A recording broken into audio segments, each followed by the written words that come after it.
And the first thing I want to bring up is when this happened here, the good, the bad, and the badass. And this was very much a No Mercy wrestling show when yourself and your childhood hero, Scotty to Hotty, took on the virus of Dale Johnson and Adam Crater. And there you are with Scott Garland, with Scotty to Hotty backstage. Here are some pictures from the show. It was a sold-out crowd in the Caerphilly Leisure Centre, the same place where the next show is going to be taking place. We'll discuss that in a minute. And there he is getting the hot tag with yourself. But, thinking back, and that's getting close to maybe a year and a half ago now, November 2023. But I still remember it very, very vividly. I was there. Got to spend a bit of time with Scott Garland myself, as did everybody else did backstage. But he was a kind of a credit to that show. The fans absolutely ate it up.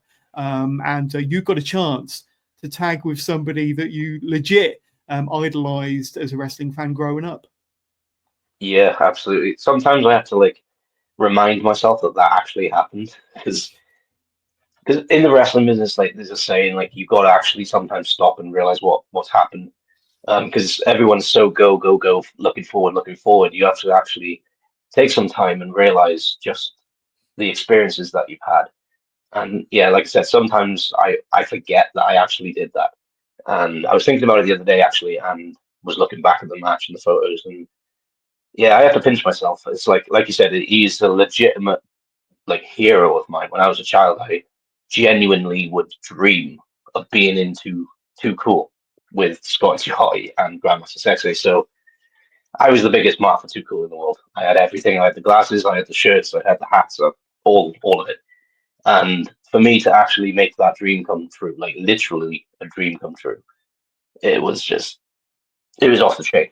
And then, like you said, Scott just being there, and because we had a seminar before the show as well, and him sharing his unbelievable amount of experience, whether it be WWE or wherever else he's been, and obviously just after that he became a producer for AEW as well.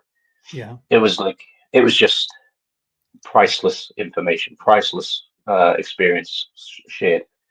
Everyone there loved it, of course, and just him sitting in the locker room, just he wasn't a guy who was like, oh, I need my own private locker room, I need first class travel, I need all this, all that. He's just like everyone else. He's a normal dude, and he sat in the locker room with everyone else, sat next to doesn't matter who it was on the card, he'd have time to speak to them, and if they asked him a question, he would answer it. It's it was just such a fresh breath of fresh air to see a veteran and a bona fide star of his caliber just being so down to earth and so cool. Because I have been around some quote unquote stars who aren't quite as nice and giving, but Scott was just genuinely such a nice guy, and yeah, it was an unbelievable experience. I'll never ever forget it. It was so cool. Indeed. You might say it was too cool, but that's another joke for another day. But no, he's very, very